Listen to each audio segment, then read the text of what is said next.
Requesting connection. Established. Encrypted. We're live.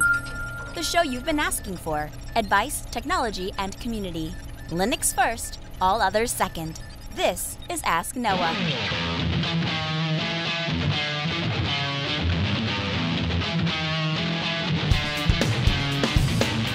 Live from Altispeed Technologies, the show that puts you, the listener, in the driver's seat because you are the content.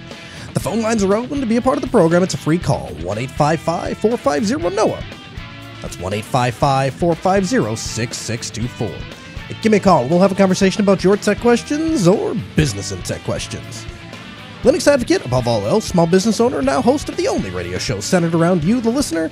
Welcome to the Ask Noah Show. My name is Noah Chalai. So good evening to you guys. We have a great show lined up for you. We have not one but two guests coming up this hour, and I am excited to introduce both of them. One of them has been a guest on this program before. We're happy to have him back, and he's here to answer some specific questions because, his guest status is super. He actually listens to the show, and so he heard a couple questions, and he said, "Hey, I could answer that." Starting out this hour, we're going to start with Josh in Canada. Hi, Josh. Welcome to the Ask Noah Show. Hi, Noah. My problem actually has to do with a laptop here.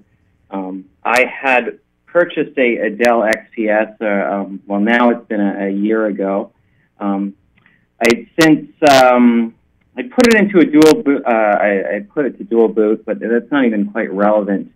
A dual boot with Ubuntu, but it's not quite relevant here. Eventually, at some point, I got into a no post issue. So basically, it won't turn on at all. I looking at some different forums, I found that there's what led to this is a known issue that's been resolved with a new version with the same model, but I'm not really. So I've been having some issues with customer support, which I might ask you about later, but actually the first question is... Go ahead. First question is? Josh? Okay, Josh, I'm going to put you back on hold, and Sarah will pick up, and we'll see if we can get your phone issue sorted out. I think your phone is cutting out there. All right, right before I get to the rest of your calls, and I will get to them quite shortly, but I want to introduce a good friend of mine that's joining us on the phone or the program for the first time. I want to read to you just a small excerpt of an article. This was published October 11th of 1985. Is it possible to make a $700 mainstream audio power amplifier that sounds exactly like a high-priced perfectionist amplifier? Bob Carver of Carver Corporation seemed to think he could, so we challenged him to prove it. The question posed above seems laughable. If it were possible to make an average, moderately priced amplifier sound just like a state-of-the-art amplifier, wouldn't it have already been done? Of course it would. And state-of-the-art sound would thereby become very much affordable, and high-priced power amplifiers would become extinct. Joining us on the program is inventor and previous owner of Sunfire Corporation and Bob Carver Corporation, Mr. Bob Carver. Hi, Bob. Welcome to the Ask Noah Show. Bob, do we have you there? Bob? Well, this is embarrassing. So we don't have Bob. And we lost our other caller. Okay. I'll put Bob back on hold. Let's see. Let's see here.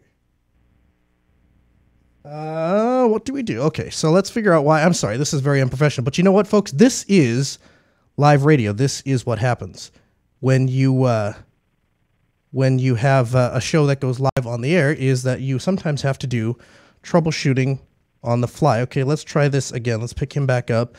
Bob, can you hear me? Bob cannot hear me. Let's go to Brandon. I'm going to go to Brandon. Brandon, I just want to use you as a test. Can you hear me? And we cannot hear Brandon either. So you guys can hear me, but I cannot hear you. This is great. Brandon can hear. Everyone can hear, but I can't hear them. All right, here's what I'm going to have to do. I'm going to have to kill the magic, and what we're going to have to do is I'm going to have to retry to connect my box here. And again, I'm so sorry about this. This is so unprofessional. I feel terrible. But you know what? And here's the funny thing. Actually, part of it is that what you guys can think is you can tell yourself, you can say, hey, you know what? Noah does a really good job of when everything goes apart, Noah doesn't get flustered. He doesn't freak out. He works through the problem and we get there so that then everything works. And he does a great job at babbling. All right, let's try Bob. Oh, no, Bob hung up. Let me go back to Brandon. I just want to use you as a test. Brandon, are you there? Can you hear me? Hold on one second. There we go. Brandon, can you hear me? I can. Okay, Brandon can hear me. Okay, so Sarah, if you could go, I'm gonna put you back on hold, Brandon. And Sarah, if you could get Bob back on the phone, tell him we got our phone worked out, and offer my sincere apologies from that. Let's go back to Josh. We were talking with Josh from Canada when the phone cut out there. I'm sorry about that, Josh. So you were saying that your question was, how do you replace a BIOS? Is that right? Yes. Can you hear me now? I can. Yeah. Sorry, I think the problem was on my end. Okay. So essentially, Josh, let's walk through this. Let's step through this. So first, have you tried doing just a firmware update? Well, I can't even get into I can't get anywhere, basically. You can't get anywhere. It just doesn't even power on. Okay. Yeah. So that's something And that I confirm. Sorry, go ahead. Yeah, go ahead. Keep going. Well, so basically what that's going to mean is that that's something that you're going to have to work directly with Dell, but I'll tell you what we'll do for you, Josh. What we'll do is we have some contacts in Dell. So I'll put you back on hold. We'll have Sarah pick up. She'll take down your particulars. Let me reach out to some of my friends over at Dell and we'll see if we can't get them squared up with you, because if the machine doesn't even power on, there's no way I'm going to be able to troubleshoot that, especially not in a 5-minute radio call. Okay. Take that whole intro that I just did, introducing Bob, and then apply it right now. Welcome to the program, Bob. You've got to be kidding me. Can you hear me, Bob? Yeah, I can hear you fine. Oh, good. Oh, good. You know how the magic of technology goes, right? Of course. Yeah. So, Bob, I understand that you are at Carverfest right now. Yes. Carverfest. Tell me, did you know that there was a fest in your name, in your honor, to talk about your products? For a long time, yes, but not at first. For the first 2 years, I did not know it existed. And then then you called them up, right? And you said, you're like, why is everyone having a Bob Carver Fest and Bob Carver is not invited? They said, well, we'd love you to come. Yes, exactly. They they were hoping that I would come, and they kept calling in, but they never got past the switchboard. I'm pretty well protected sometimes, and so I finally answered the phone, and after that, I've been here every year, and that was about 10 years ago. I have the secret backdoor key to that, the switchboard.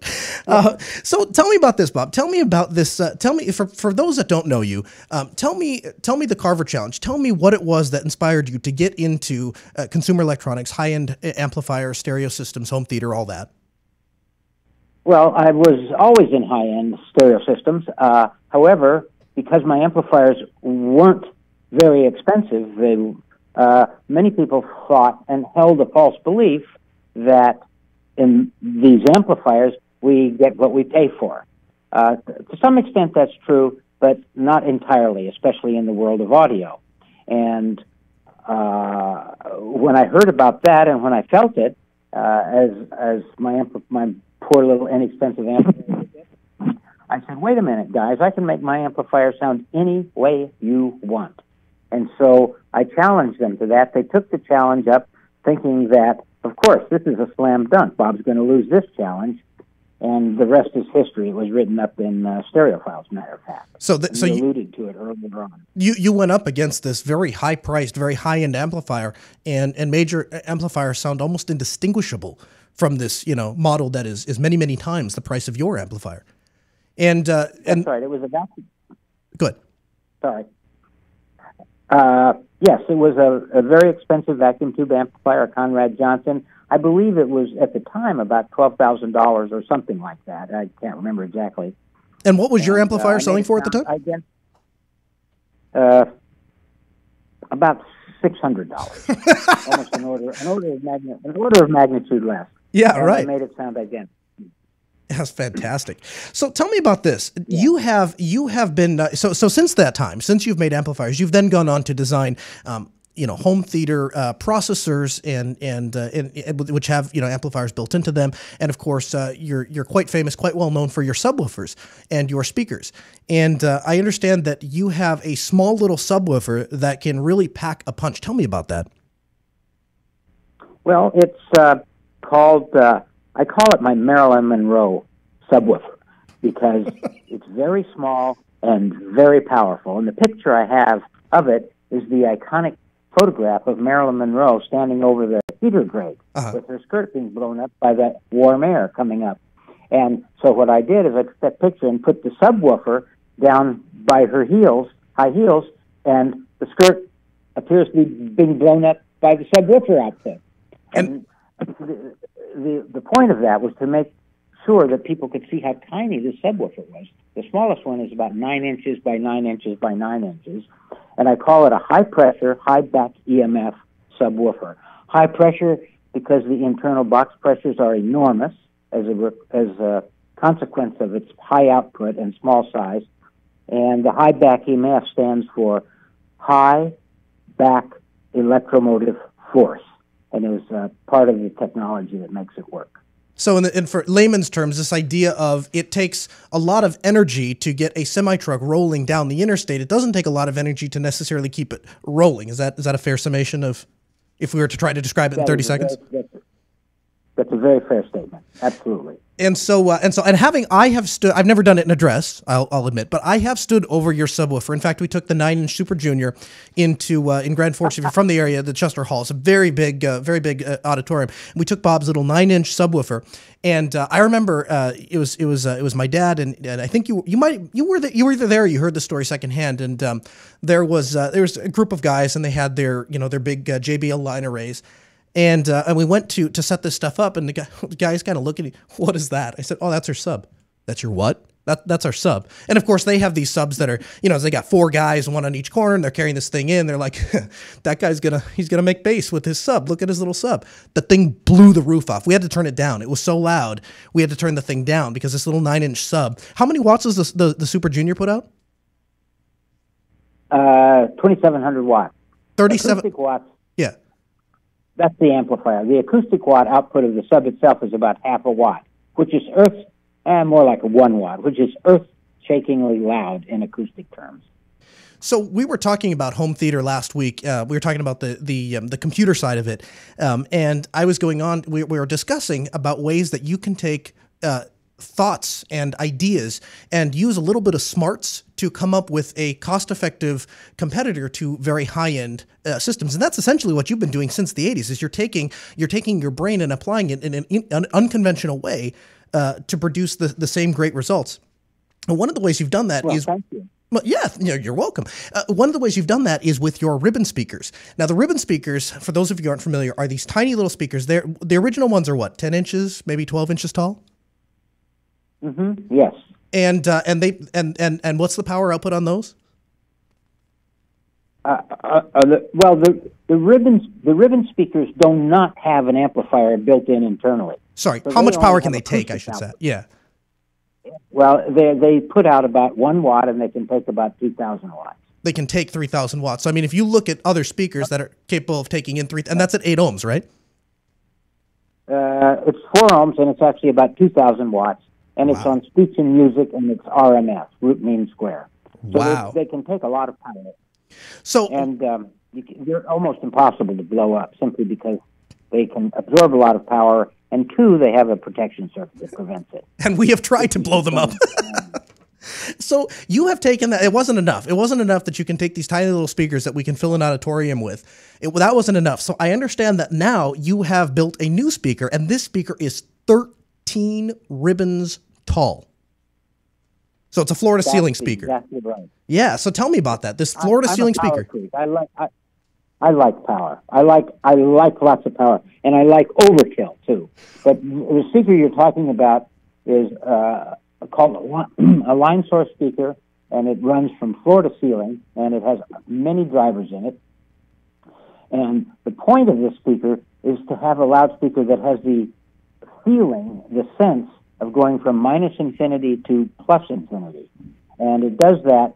Let's see, let me give you an analogy. imagine that those 13 drivers that you talked about are little candles, and the woofer or rather the line source sits on a large mirror that represents the floor. Mm. And if you look down, you'll see candles going all the way down to minus infinity, simply because there are two mirrors, one at the top and one at the bottom. And if you look up, you'll see candles going up to plus infinity. And that kind of system makes a sound field that is second to none and allows one to hear nuances in the musical reproduction that otherwise are lost.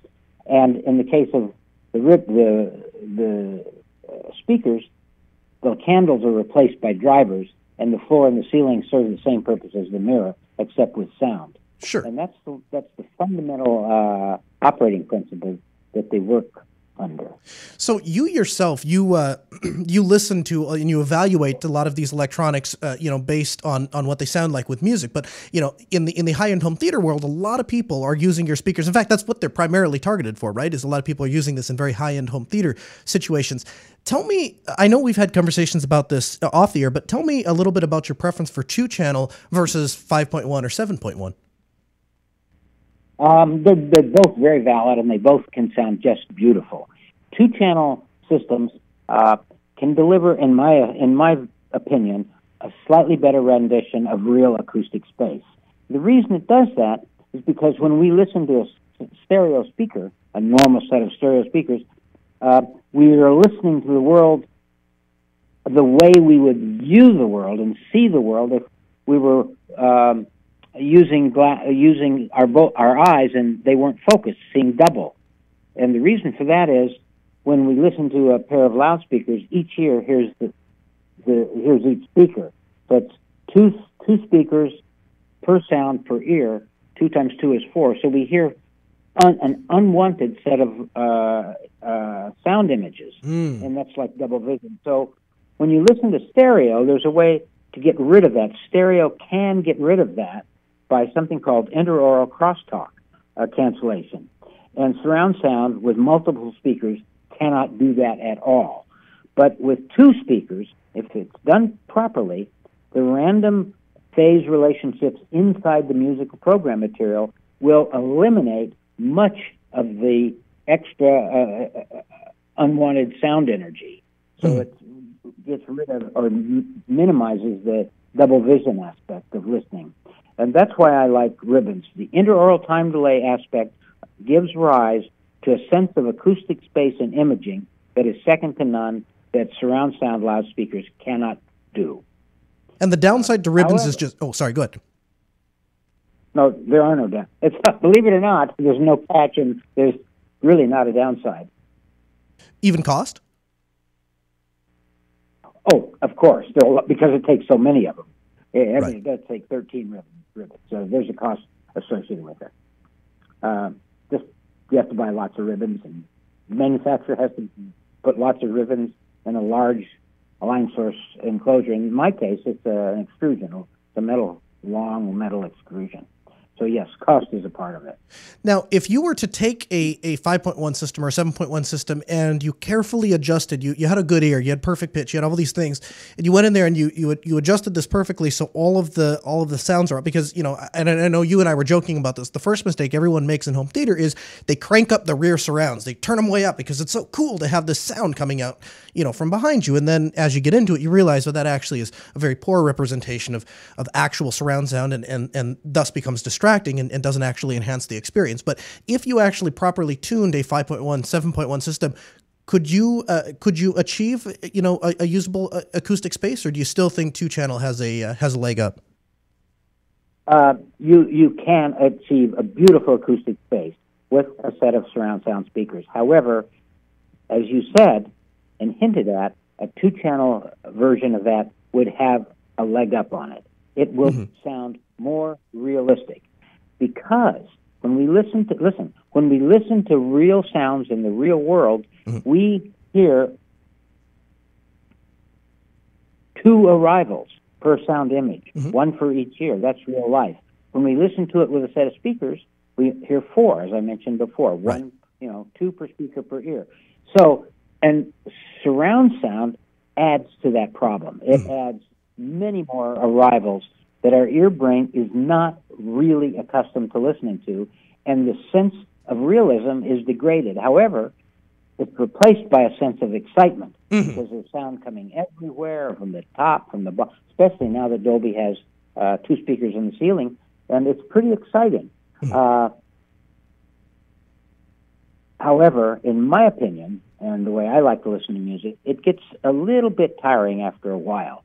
So I love to go back and forth. I love to listen to my surround sound system, especially when I'm playing music. I mean, playing theater videos and movies.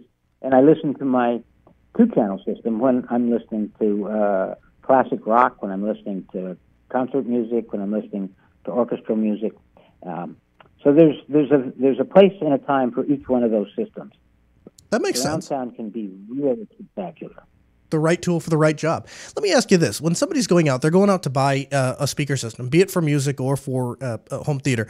What do you recommend? Do you recommend people mount the speakers on the wall? Do you recommend that they're on a stand? Do you recommend, I know in-wall speakers are like the latest craze. What do you recommend? Well, the best sound occurs when the speakers are pulled away from the side walls, and that's because reflections are therefore minimized, and that increases the clarity and the interaural time delay aspect of building an acoustic space that's believable. So the best place is to pull the speakers away from the walls on at least on the front speakers, the one that face you from the front. The side-firing speakers in a surround sound system can actually be pushed up against the wall or even in the wall. And they have to be operated in a very subtle way, not turned up too loud, as you mentioned a minute ago, because that does detract from the realism. Sure. So, yeah, they can sound great. Okay. And they do. I have to ask you, there is a new proliferation. A lot of people are replacing their traditional stereo systems with these sound bars that just mount to the bottom of a TV. I wanted to get your take on that. What do you think about them? Do you think you think you can get pretty decent sound out of these things, or is it kind of a gimmick? No, it's not a gimmick, and one can get very nice sound out of them. They use something that actually gets rid of the extra time delays that I mentioned a moment ago. The array of speakers are designed so that each one of them sends out a cancellation signal to the unwanted one, the unwanted sound image that impinges on. Let's say you're supposed to listen to a sound image in your left ear. Well, unfortunately, your right ear hears the same sound from that little speaker, from one of the speakers. So one of the other speakers is tasked with sending out a cancellation signal to get rid of that sound. So it gets rid of the double vision aspect of stereo, and in the process, one of those little gimmicky, quote unquote, they're not really gimmicky at all, can project a set of sound images that exist almost around your head. So they can actually do a nice job of surround sound. Problem is, and this is the only real problem, you have to sit in front of them. Sure. Once you start sitting off to the side, the effect diminishes very rapidly. Sure. And you end up with more of a gimmicky sound. That makes sense. You have to sit very close to the center. That makes sense. And as you know, for anyone that's not aware, obviously the ideal speaker position obviously is if we're sitting down, then we make an isosceles triangle, right? From the left channel to the right channel to where we're sitting. Exactly, correct. So I want to talk to you. So, you know, so that might be a great option then for somebody who, you know, does not want to take the time to set everything up or wire their house or whatever. Just you can put a sound bar up there, and as long as you're sitting, you know, in the center of it, you're again forming that isosceles triangle. You probably have really decent sound. Speaking of really decent sound, I heard you're working on a tube amplifier that's selling, and the things are selling like hotcakes for like $34,000. Tell me about that. That is an amplifier I designed a long time ago. It's called the Silver 7, and the new one is has about 900 watts per channel. It's huge. It has 20 output tubes in it.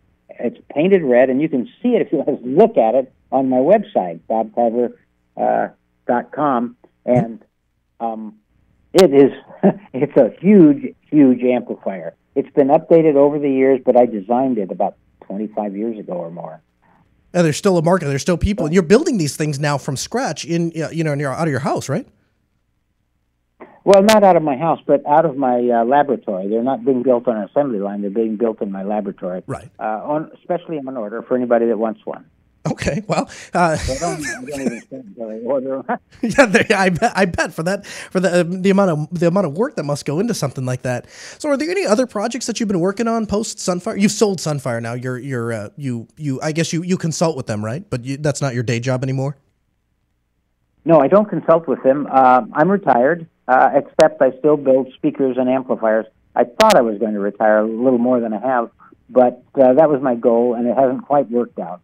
Yeah, we joke about that, right? From time to time, that like we both have these ideas. We're gonna do this or we're gonna do that, and then it's like time, one commitment after the other comes up, and it's like I lose myself, So, what other projects are you working on? Well, I'm actually working on a new subwoofer that is going to be about 6 inches by 6 inches by 6 inches, and it will put out as much bass as my true subwoofer, which in turn puts out as much bass as a big coffee table subwoofer of the sort that Velodyne used to manufacture. Wow! And so that's a really interesting project. Its box pressure will be yet again an order of magnitude greater than the true sub, which was an order of magnitude greater than ordinary sub. And the thing, and you've left out too, but I think it's actually really cool. The true sub, this is the one that has the little microphone, right? So you put it inside the room, you push a button, and it measures the room acoustics and automatically adjusts itself. That's the right one, right? That's the right one. Oh, I like your expression, automatically, magically, or magically. How do you say that? Automagically. That was really cool way. Yeah, automagically. That's right. I love that. You can steal that. That can be your no promo line.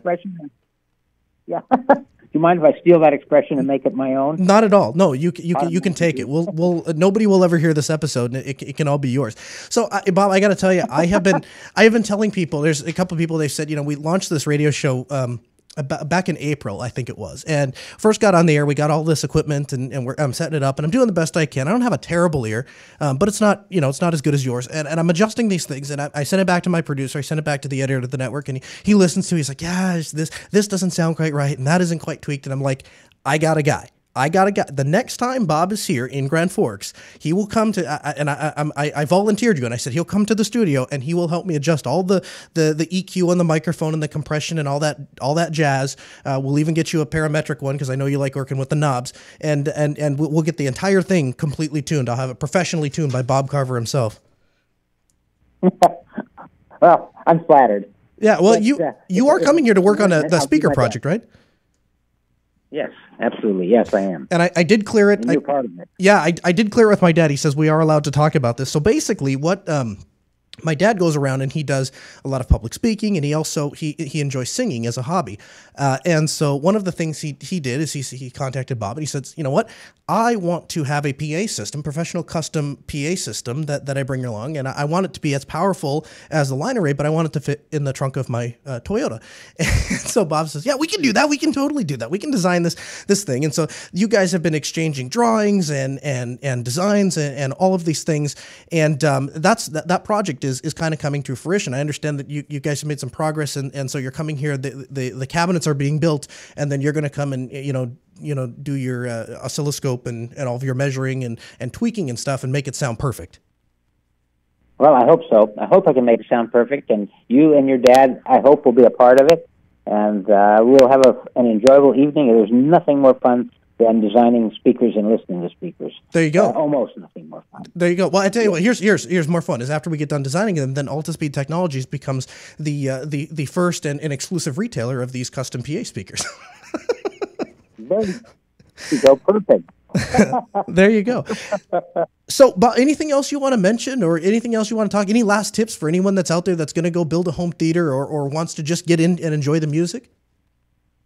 Well, no, except do this. Just put it together and enjoy it. And don't be afraid to make changes, to tweak it as it were. That's the expression we use. But jump in and be willing to change things, to try different ideas, move the speakers around, swap the wires, do all sorts of things, and experiment, because that's part of fun. And gradually, almost imperceptibly, the speaker system and the soundstage will improve and get better and better and better. And pretty soon you'll find yourself just blown away with the sound quality that you have, as well as the pure aesthetic enjoyment of it. So those are my closing words. And I want to thank you for having me on the show. Yeah, thank you, Bob. We really appreciate it. So it's Bob Carver, bobcarver.com, former owner of Sunfire and Carver Corporation. Thanks for coming on the program. We'll get you back in, maybe in studio, actually, when you're here in a couple months, real soon. Absolutely. I'll look forward to it, and I'll see you then. Sounds good. Thank you, sir. We really appreciate it. All right, ladies and gentlemen, Bob Carver. Again, we have a link in the show notes to the Carver Challenge if you want to read up about what Bob has accomplished. He's truly a fantastic guy. I'm very fortunate to call him my friend, and we always have a really geeky time anytime he's here. All right, back to your call. Sorry about that, guys. I know you guys have been patiently waiting on hold. We really appreciate it. Let's go to Jim, Virginia. Hi, Jim. Welcome to the Ask Noah Show.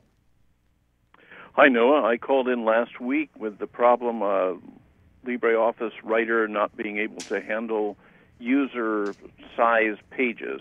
Yes, sir. We tried a different distro? Sent you an email after the fact, said, hey, you fixed it. It was just a matter of using Linux Mint. But after I installed, I tested with a USB stick, Linux Mint, not Linux Mint, Ubuntu Mate 17.10 Beta 1, and it looked great. Installed it, and a couple days later, the same problem cropped up again. Really? Really? Yes. Interesting. All right. Well, I tell you, here's the next step then, Jim. Here's what we're gonna do. Again, like I did to the first caller today, I'm gonna put you back on hold. We'll take down your particulars, and actually, you have a second question. I'll let you ask that second question. We'll get to that, and then after that call, then what we'll do is I'll have Sarah pick up your particulars, or I'll go back and find that email, and I'll start working behind the scenes, and we'll see if we can't find some resolution. Because once you start getting outside of a distro, then I feel like what we have here is a bug in LibreOffice, and I want to see if we can replicate that bug. And we have some people again that we work with, and we can try and pass you off that way. Go ahead with your second question, though. Okay, the other one's connected tangentially. When I installed Ubuntu Mate 17.10 Beta, I did something that I have done with every upgrade to Linux Mint, and that is I have my drive separated into three partitions: the root, and then a swap, and then my home partition. And always what I do is I say, okay, go ahead and write over the root. Here's swap, and then I'm assigning this as home, but don't format it. Now, it is encrypted, but I always use the same password, so it's always the same encryption. It's the standard default, the EncryptFS, that comes when you first install an Ubuntu-related distro. So I figured, I'll install it, do the same thing, won't be an issue. But it was an issue. The system said, I can't really use that. It actually didn't tell me. It just did it. It carved out about a 7 gig space in the first partition and said, well, this is the best I can do. Here's your user space. Now, I did it on a machine where it really doesn't matter too much. I can blow away the other partition. But if I'm going to upgrade everything from Linux Mint to Ubuntu Mate, I have other machines where this will happen. And I'm wondering, do I need to unencrypt the drive? Did I miss something? It's something I do each and every time, and I've never had an issue up to this point. So I'm trying to think here, because my initial thought process is to tell you to ignore that particular partition, boot into the freshly installed operating system, and then just go into a init tab and add the mount command for your drive. Where I'm pausing to tell you to do that, though, is how it's going to handle that encryption. My assumption would be that upon boot up, it's going to see that drive is encrypted, and it's going to prompt you for an encryption password, which is probably how it's booting and working now, right? No, since it was part of the installation, on the normal Linux Mint machines, it just boots up and the system understands it's encrypted and just reads it accordingly. And like I say, in upgrades, I've never had an issue with that. But you're telling me, Joe, I just want to make sure I'm understanding correctly. You're telling me that at no time does it prompt you for the encryption password on startup? Not on my Linux Mint systems, no. Really? Because the user password is the encryption key. I see. So, okay. I have, I guess that would, I guess it would. It would just take because essentially it's just that particular user's home folder. I guess that would make sense, because the only time it's going to prompt on boot up is going to be if the entire disk is encrypted. It's loading grub, and then it's actually going to decrypt the disk before it boots up. I guess that makes sense. And I know you told me, I'm sorry, I'm trying to follow this, but so basically what's happening now is when you set it up to do this, and you said it's carving out space, but it's not actually decrypting that drive? Yeah, apparently it took something out of the first or second partition and made it the home drive, since it couldn't read the partition I had assigned as home, since it was encrypted. It sees it, and it will allow me to unencrypt it, but that's not what I want to do. Now, if it's a matter of just going in and unencrypting it, great. We can figure out how to do that, and then I can re-encrypt it once the thing is installed. And it could be that it's just a hiccup in the beta yet. Mm-hmm. I've never tried it, so I can't. I've never replicated that particular scenario. I've upgraded encrypted drives before. I have taken partitions that were encrypted, reinstalled, and then decrypted those partitions. But I've never done quite exactly what you're doing. But I'll add that to. I'll have Sarah pick up your details, and I'll add that to the list, and we'll see if we can't get you some help. And in fact, our second guest coming up in just a couple of minutes, he might actually have the answer. He's a pretty smart guy. We'll see. I want to go to Josh, Austin, Texas. Hi, Josh. Welcome to the Ask Noah Show. Hey, what's up, Noah? Thanks for having me. Hey, thanks for being here. How can we help? I have a question. I have a router that I have Tomato installed on it. Okay. And one of my favorite features about it is the fact that it has like a lot of data collection, like how much bandwidth is used a month, by which devices, and that sort of stuff. Mm-hmm. And up until recently, I was able to output those log files that it keeps to my Raspberry Pi over my local network.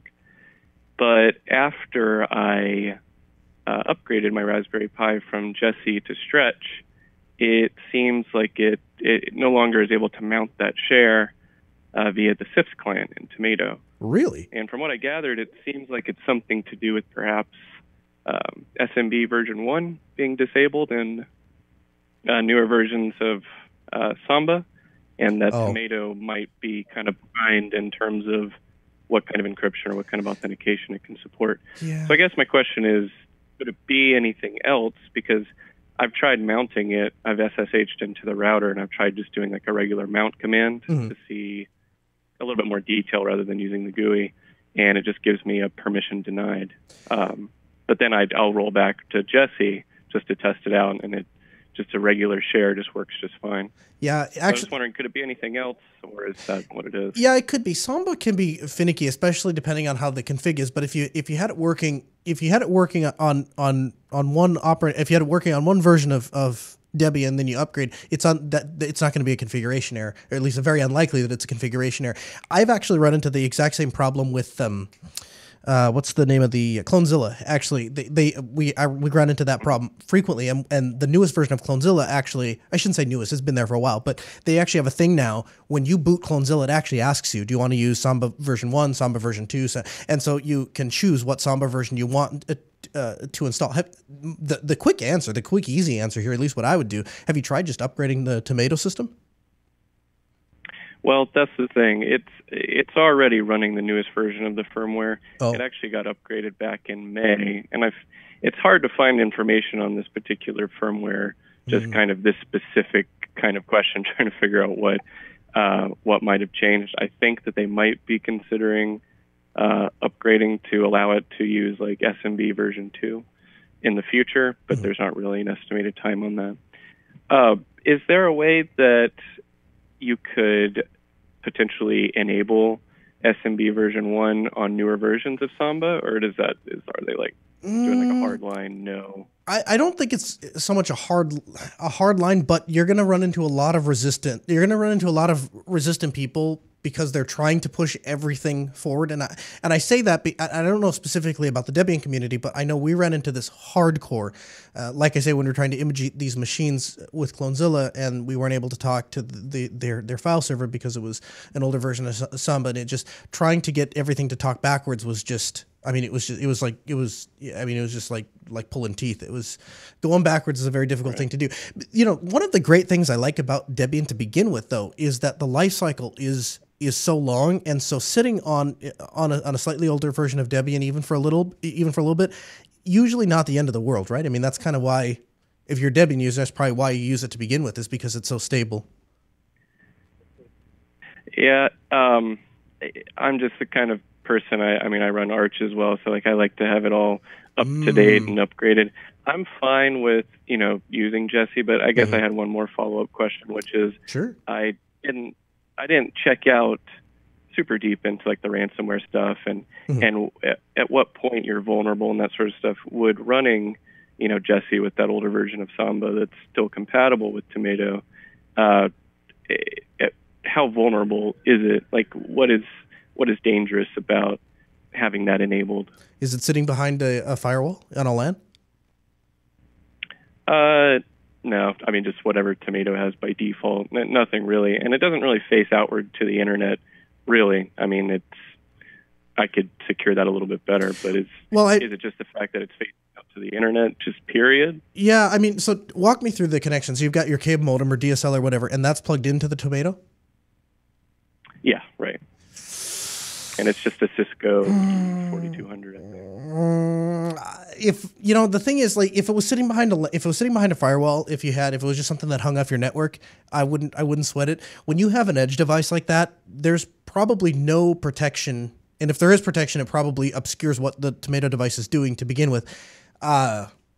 Geez, I don't know. I would look. Here's what I would do. If it were me, I would leave that device on the network, even as an edge device, as long as you're getting up-to-date packages. As soon as you stop getting up-to-date package, and I'm not current enough with Debian. I don't have Debian on any of my systems to know exactly what the dates are off the top of my head.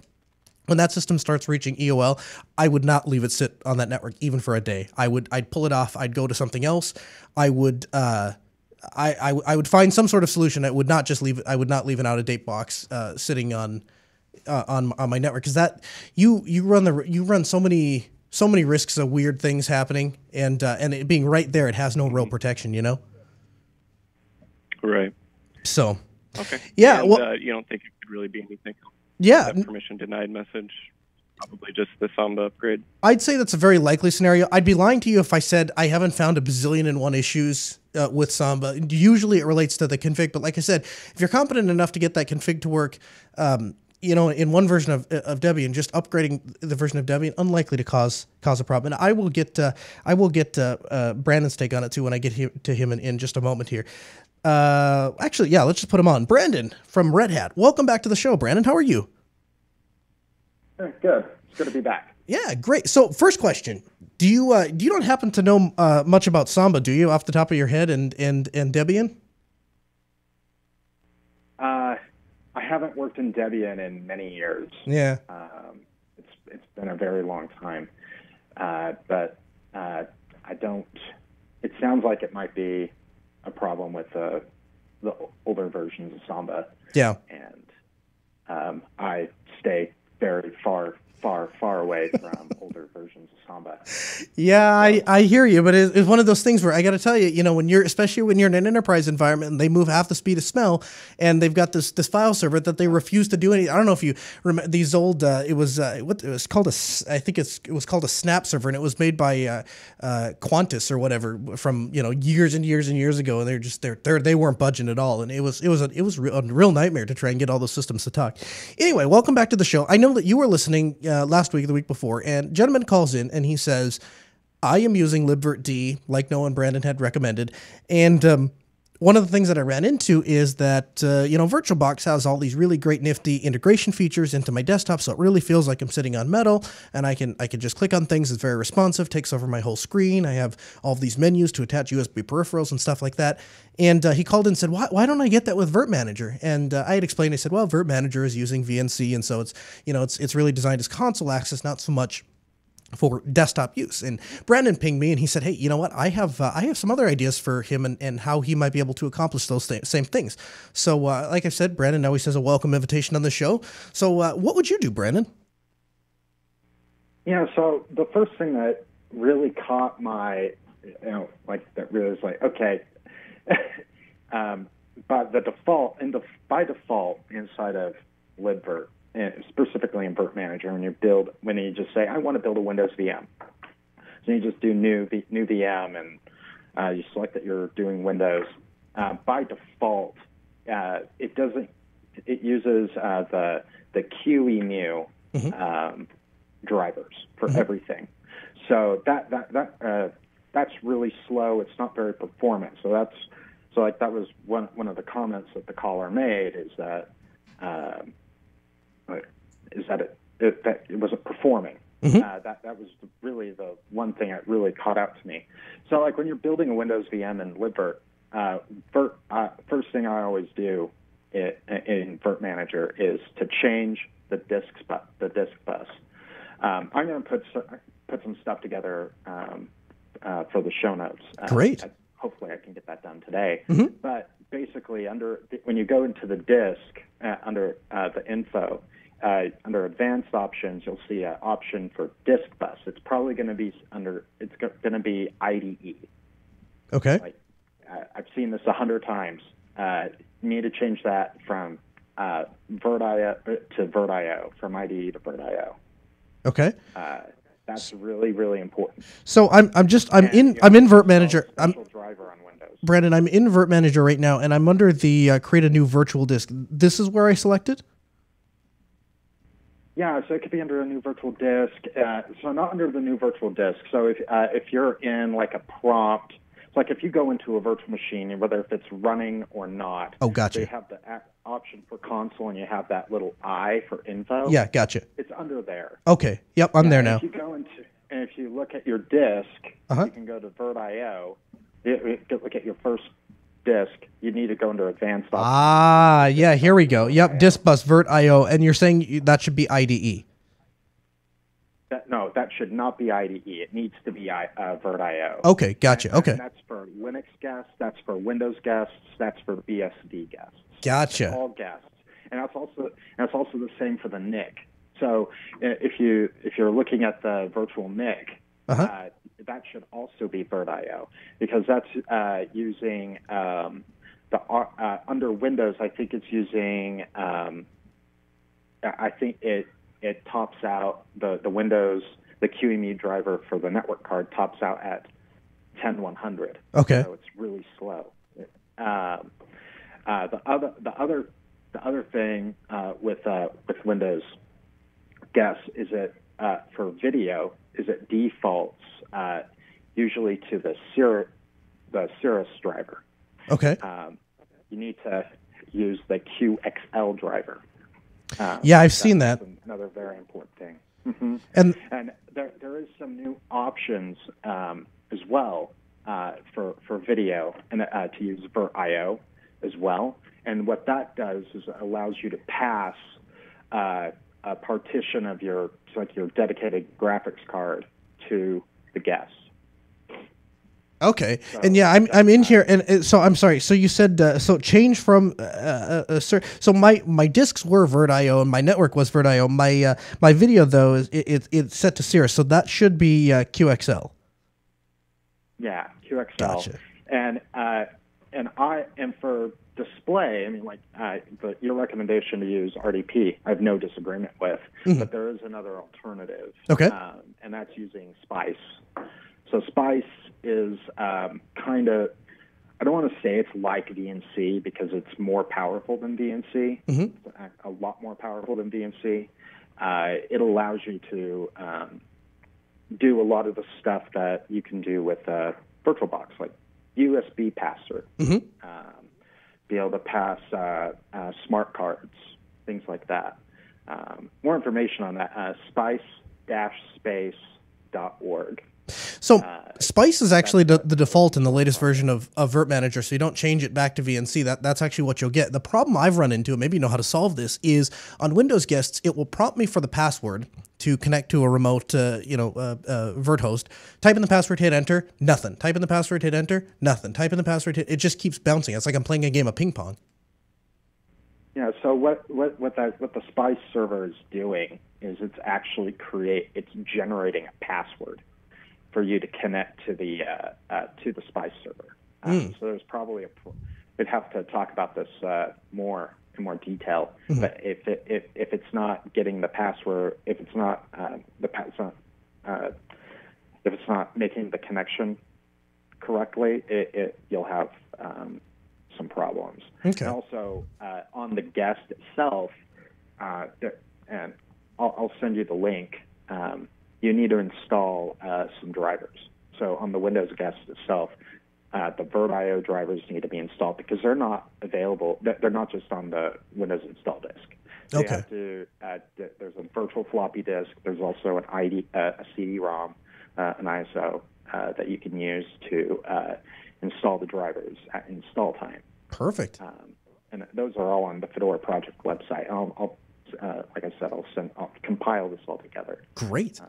So you can toss this in the show notes. That'd be fantastic. That was like one of the things that really hit me. I'm like, with performance issues, that's what I always look for right at the beginning is those especially with storage, because that IDE, the IDE QEMU driver is extremely slow because it's just emulating an IDE bus.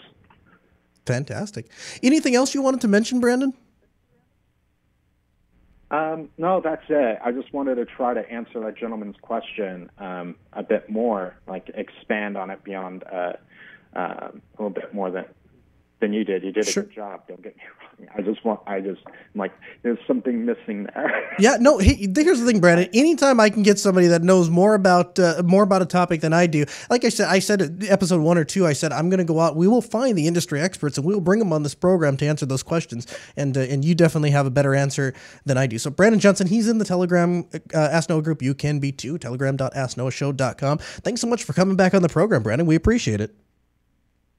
Yeah, absolutely. All right. Okay, we got a couple minutes. Let's bang through some of these. We got Ryan from Portland, Oregon. Hi, Ryan. Welcome to the Ask Noah Show. Howdy. Hey. Let me take you off for a second. So, a friend of mine came to me with a laptop he was having trouble with, and I was looking through it, and turned out it was a hard drive failing. And so he told me he doesn't really want to sink a lot of money into it. It's a laptop he bought like back in the days of XP. And it was a gaming laptop at one point, so it's still got almost useful specifications. Mm-hmm. And so I told him what I could do is create a persistent USB key. And this is something that I've read about. I feel kind of stupid saying it now, but I haven't actually tried it personally. Mm-hmm. But I've read through the Ubuntu wiki, and it looks relatively simple. But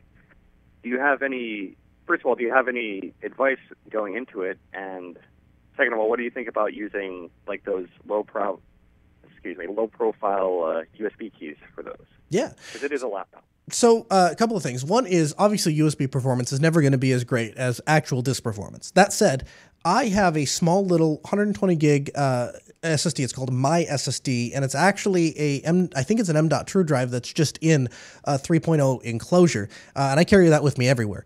As far as actually how to do it, I don't know what the Ubuntu wiki recommends, but I'll tell you how I would do it. I just disconnect the hard drive from my computer. I plug the USB drive, the drive that I want to install in the back, and I plug my install media on the front and just run a normal install, but I'm installing to a USB drive. And the Ubuntu installer will let you do that. And the only thing that I've ever had even a modicum of issue with in doing that is the network interfaces change. That's no big deal. Who cares? But eventually you'll get like, WLW015 or whatever, because there's been in 15 different. Yeah. But if that doesn't bother you, and it never has bothered me, that's exactly what I do. And I would totally do that. And I'll have a link to that My SSD in the show notes too, if you want to check it out. Oh, thank you. Cool. Thanks for the call. We appreciate it. Let's go to Blue. Welcome to the Ask Noah Show. Hey, Blue. Hey, Noah. Hey, how can we help? I'm about to be doing a bid on this project, and I've never done this before. I thought you would probably know how to approach it. I've never actually even touched SurveyMonkey. I just did it last night to play with it.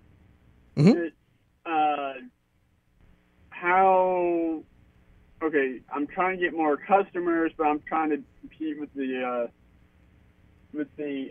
big guys.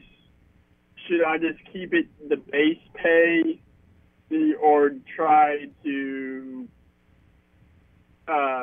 get the money?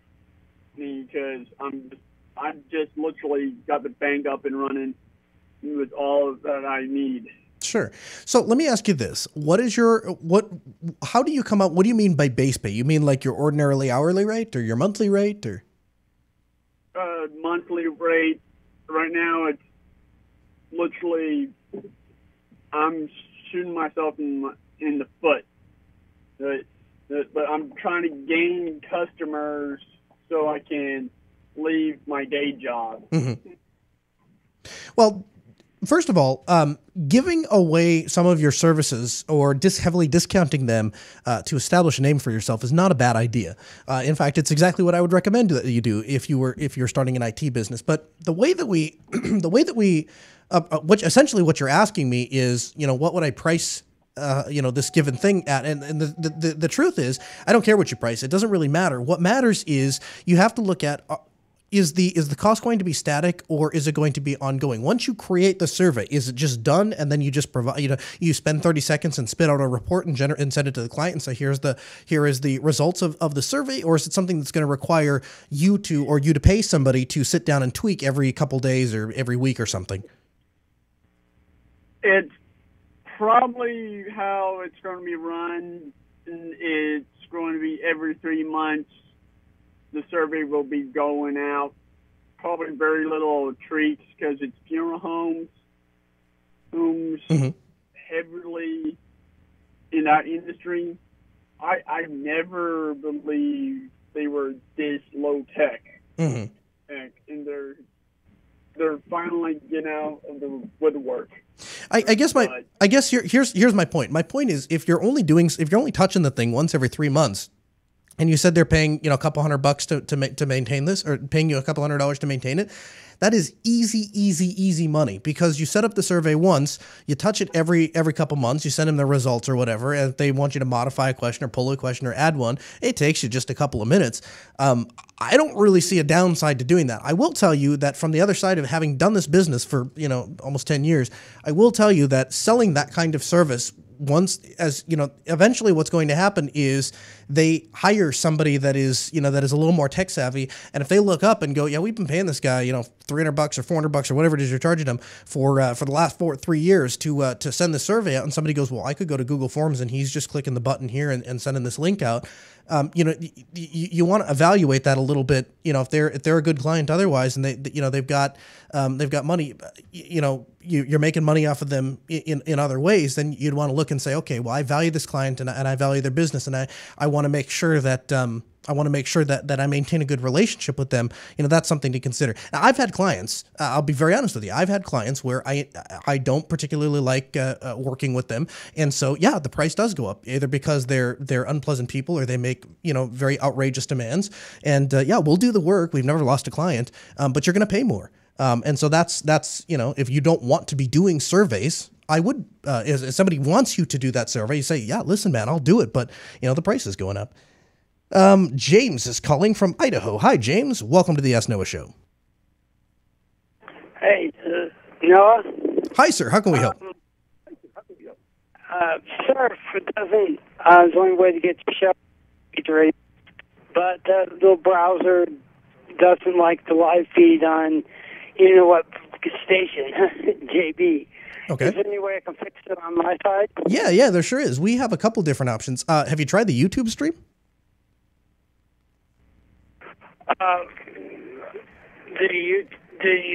There should be something at the bottom of the page. I'm going to try to bring that up. Nope. There's nothing. There's nothing. I don't think there's anything at the bottom of the page, James. I think it's just you have to go onto YouTube and search for Jupiter Broadcasting, and then it'll say Jupiter Broadcasting is live with the Ask Noah Show, and you can watch it that way. Oh, okay. Well, that's wait. Because I like the Surf browser because it comes up like an application and it's nice and clean.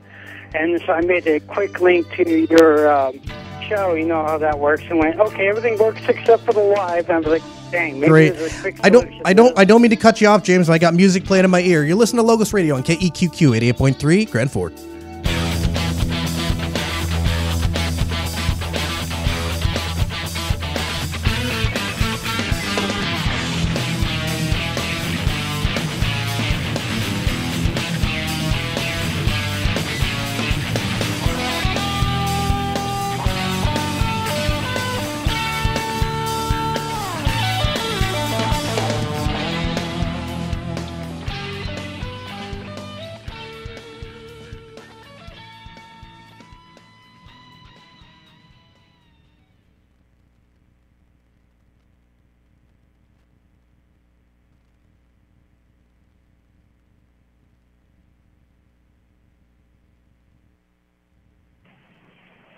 Deep.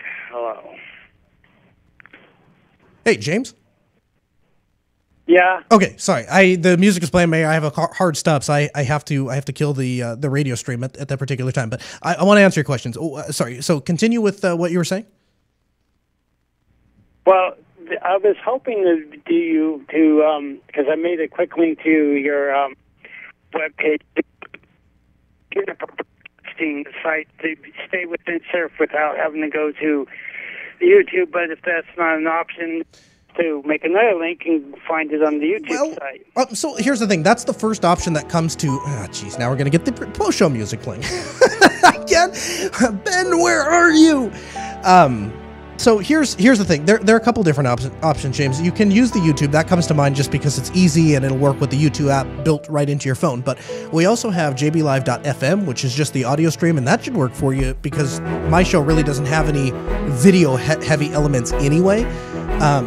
So, that might be an option too. But the first thing I would try is just the YouTube thing because it's easy and it's clean and it's a great go-to. All right, guys, thanks so much for joining us on the Ask Noah Show. I appreciate it. It's been kind of a hectic day. We are missing just Ben in studio, and when things go wrong and Ben isn't here to fix them, then I have to buy that kid dinner. Tell him I can't ever live without him again. So we're gonna burp the stream and everything. Some things will go down, various things will come up, and then everything will work. So thank you for being here, guys. Love you, live stream.